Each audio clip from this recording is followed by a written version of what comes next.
I have a dream that one day I will have a daily routine so perfect that I just look good all the time. Alas, we're not there yet. My favorite thing about being a witch is using the knowledge I have in my everyday life to elevate my personal well-being and beauty. I said what I said. My beauty routine is closely tied to self-care, which will become apparent as the video progresses. I will be describing my head-to-toe treatment in narration and imagery. Chapter 1. Hair. A witch's, nay, a woman's most attractive feature has always been her hair. The hair remembers everything you've lived, like the sedimentary rocks in the earth remember history. It remembers the past you.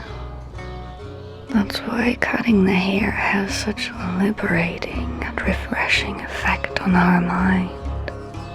We are intentionally freeing ourselves from the burden of the past. Return it to the earth for her to consume, and when it's disintegrated and forgotten what it used to be, you are anew. But sometimes we feel letting it go because we don't want to be left with nothing or not enough of ourselves. That's why my beauty routine starts with my homemade hair growth oil. It contains olive oil, clary sage, cedar wood, and rosemary. By applying this on my scalp before every wash and allowing it to soak in for at least 30 minutes, I intend to promote fast growth and strong hair to replenish what I feel I've lost by cutting the dead ends.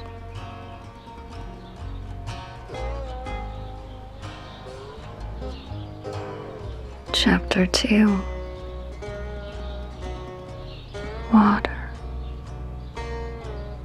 Being attuned to your body is just as crucial as being attuned to your soul and your emotions. Over time, I've come to learn that my body thrives in warm and humid environments. Because I live in Germany, where it's cold and dry, I compensate for the unfavorable climate by taking long baths.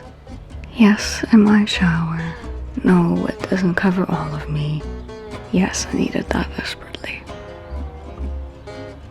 Spending at least an hour every day in a very humid room relaxes my skin just enough to balance it for the night.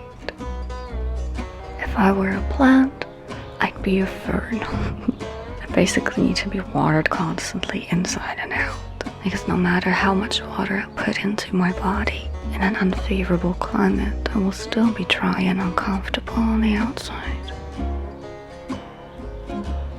Not only does my personal water therapy soothe my skin, it has the beneficial effect of absorbing excess electricity from my nerves, allowing me to calm down and prevent sensory overload. If I'm feeling emotionally burdened, I will use the spell featured in my video Down by the River. Unfortunately, showers just won't cut it when it comes to balancing my incredibly sensitive nervous system. I can do another video featuring spiritual baths sometime if you're interested. But most days, all it takes is a lot of water to keep my body and mind happy. Chapter 3. Shedding the skin. All day, every day, we go through various transformation processes. We heal from trauma, adapt to changes in our physical environment, as well as larger scale energy shifts in the world.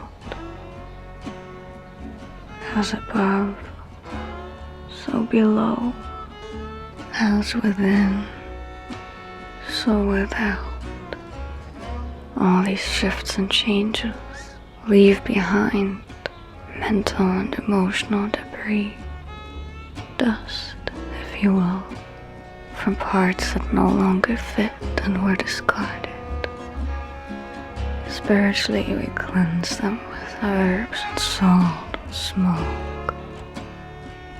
Physically, we cleanse them by exfoliating the skin. It's a very symbolic act indeed, to rid yourself of old and dead particles, reminders of who you once were, to reveal the new, the treasure that's been hiding underneath all this time. Nothing makes me feel quite as pure as a deep exfoliation with one of my homemade sugar scrubs. The ingredients always include sugar, lemon juice, and honey. The rest is up to how I'm feeling or what I have on hand. I just scrub my entire body and face with this sugar paste, and then just wash my body as normal, head to toe. I only feel the need for a thorough exfoliation bi-weekly, though my face, due to extreme dryness, gets scrubbed almost every day.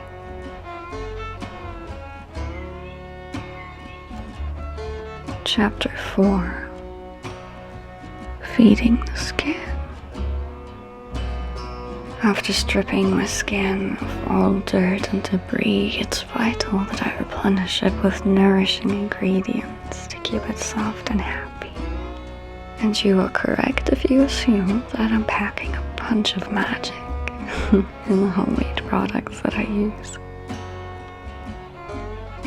First off is my weekly chamomile facial steam. This is my #1 swear-by secret for keeping my acne at bay. I simply brew a bag of organic chamomile tea in a pot, lean over it, and cover myself with a towel to let the herbal steam hit my face for about 15 minutes. That's how long it takes for the chamomile to effectively kill all the bacteria on my face that cause breakouts. Or that's what I assume is happening, as I just feel my face getting progressively cleaner, purer, and more relaxed. Until at some point I feel that it is complete and won't get any better after that. Aside from keeping my skin extra supple, it's the treatment that makes the biggest difference for me in reducing acne. I've tried the same thing with other herbs and even green tea, but only chamomile has that effect on my skin. Next, I apply a tonic of apple cider vinegar, witch hazel, and rose oil on my skin for a bright complexion and to clean up any impurities that the soap has missed. As of now, I'm just using a medicinal zinc oxide soap, but in the future I'm very likely to end up making my own. As you can probably tell, I enjoy making my own beauty products, and they work better than anything I ever bought, so why wouldn't I? To restore moisture, the skin therapy oil I made specifically for my face is the best thing I ever used in terms of protecting my thin skin and keeping it hydrated. It contains a blend of olive oil and castor oil, infused with chamomile, tea tree, and healing energies of quartz, white jade, and banded agate. I never thought to put castor oil on my face previously, only having used it for hair growth because of how thick and viscous it is. But when I randomly tried it for the first time, it turned out to be everything my skin ever wanted, and I've been using it daily since. It's said to prevent wrinkles, promote collagen production in the skin, and reduce acne with its antimicrobial and antifungal properties. But to be honest, I just use it because of how good it makes my skin feel. If my face is happy, I'm happy. For my body, I made this fragrant body oil that I upgraded from a store-bought peony scent to magic fire by stretching it with olive oil and infusing it with one of my favorite incense blends called Fire Dance, containing sandalwood, patchouli, styrax, coriander, and ylang-ylang, charged with the energies of red coral and garnet. It not only nourishes my skin, but brings energy, fire, and passion back into my system, and helps me charge my batteries after several rounds of releasing the old. Always bring in the new to create balance. I rub it into every inch of my body after a deep exfoliation, but on a regular day I will only use it on my knees, elbows, and feet to get that energy boost. Chapter 5. Color. Now, I can't speak for everyone, but I find that color has become an important part of my beauty routine. Having a faded hair color depresses me. It almost doesn't even matter which color I have in my hair as long as it's vibrant and changes about every 3 weeks.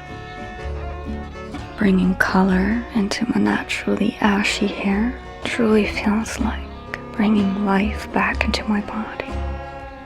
It instantly makes me feel more alive and bouncy.